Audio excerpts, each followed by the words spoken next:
Good morning students, good morning friends.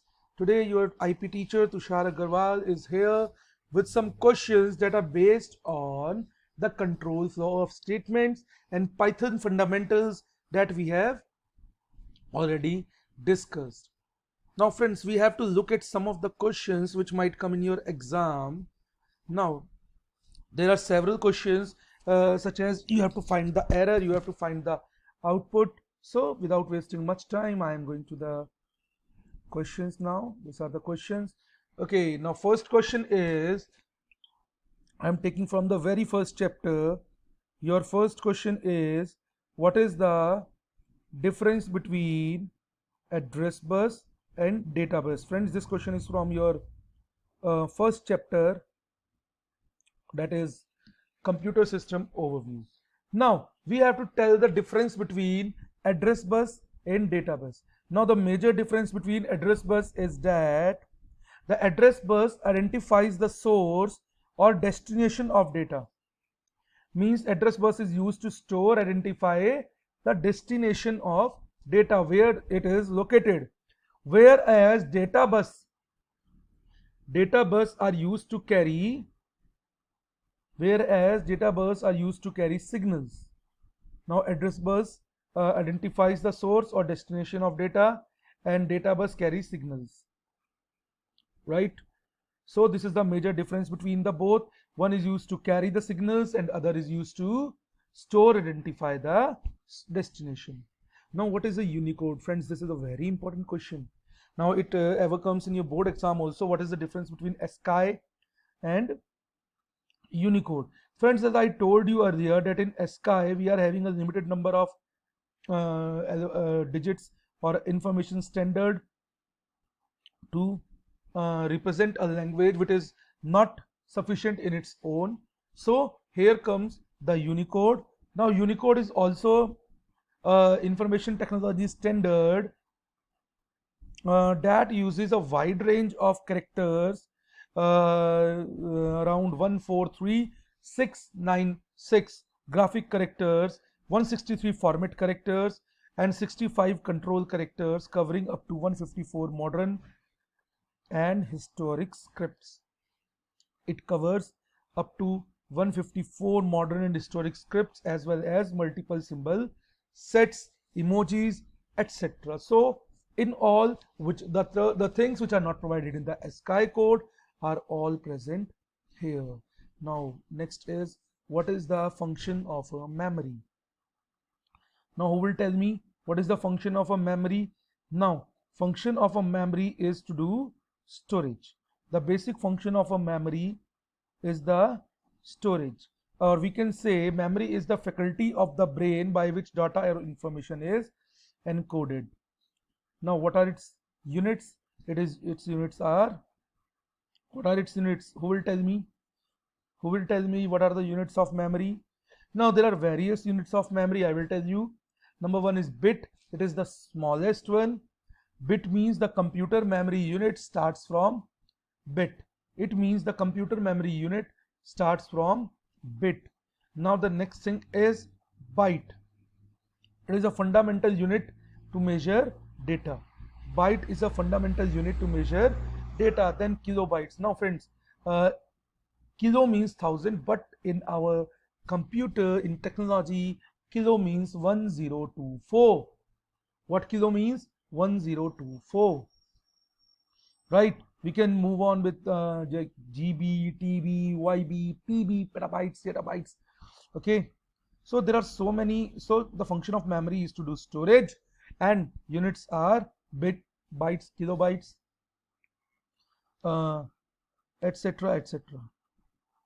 So friends, you must be aware about it. Okay students, now let us move to the next question, what are secondary storage devices? Now secondary storage devices are the storage devices that operate alongside computers' primary storage. Now you must be confused about what are primary and secondary storage data.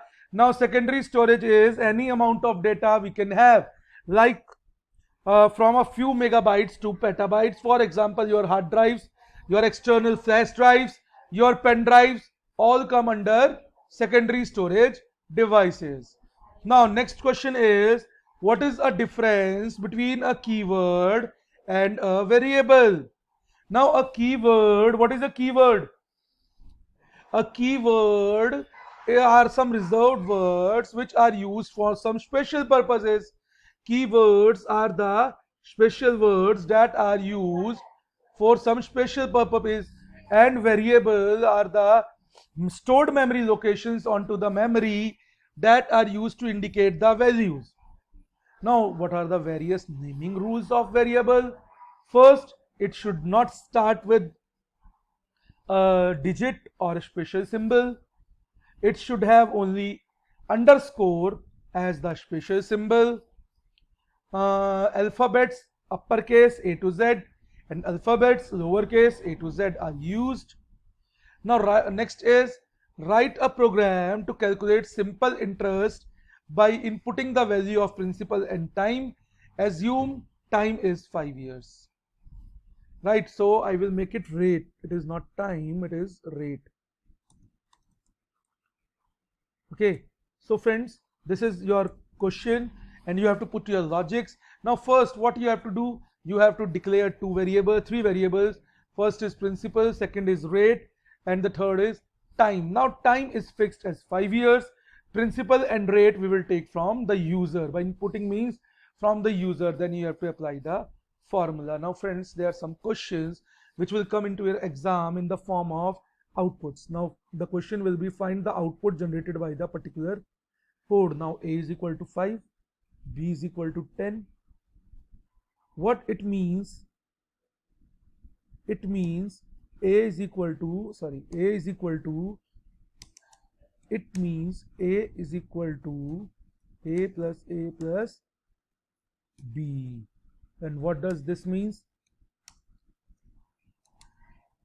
This means B into A plus B. So friends, this is not confusing at all. If we can write it as simply, then you have to write it as this thing. Means this and operator plus this, if you can write it. Okay, now we have to print the values of A and B. So if we will check, what is the value of 5 plus 10? It is equal to 20. And it will be here, we have to apply the BODMAS formula. So B is 10 into A plus B, and 5 plus 10. So it will be equal to 150. So our output will be 20, 150, 20, 150, 20, 150. Now there are some programs which might be with you. Write a code to check whether a number is prime or not. Write a code to check whether a number is prime or not. This we have done already. Now the new program is, write a program to check whether the given number inputted is a buzz number or not. Now what is a buzz number?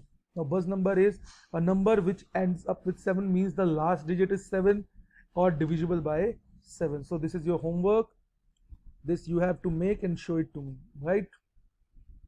Now next is, write a code to accept a number, find whether it is Armstrong or not. So for Armstrong, I have told you, for example, if a number is an Armstrong number, then the sum of cube of its digit is equal to the number itself. For example, 153. 153 is equal to 1 cube plus 5 cube plus 3 cube, which in turn will return 153. Now print table of any number, means multiplication table of any number. I will rather write multiplication table of a given number.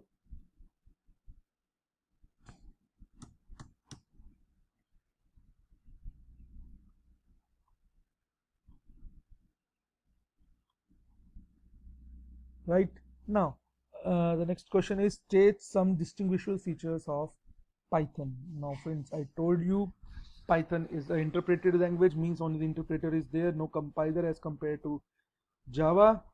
So it is an interpreted language, makes it also slow. I will take a disadvantage also, which make it slow. So friends, first is, it is an interpreted language, easy to learn and use, best suited for beginners. अब मैं हर बार लिखता आ रहा था कि Python highly expressive language. Python, a highly expressive language. Now Python language is more expressive than it is more understandable and readable. So interpreted language. Cross-platform means platform independent. We can use it on any platform we want. Next is free and open source.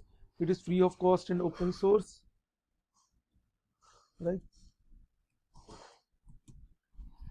Next is it extensible? Large standard libraries. Yes, there are a lot of libraries present in the Python modules. Right, now next question is, Python is a cross-platform language. How? Now Python is a cross-platform language because it can be used on any platform, means on any operating system, any kind of architecture, any kind of machine, irrespective of the versions we are using. Now what are the differences between interactive and script mode? Now there are two things. First one is interactive and the other one is script mode. Right, now what are interactive and script modes?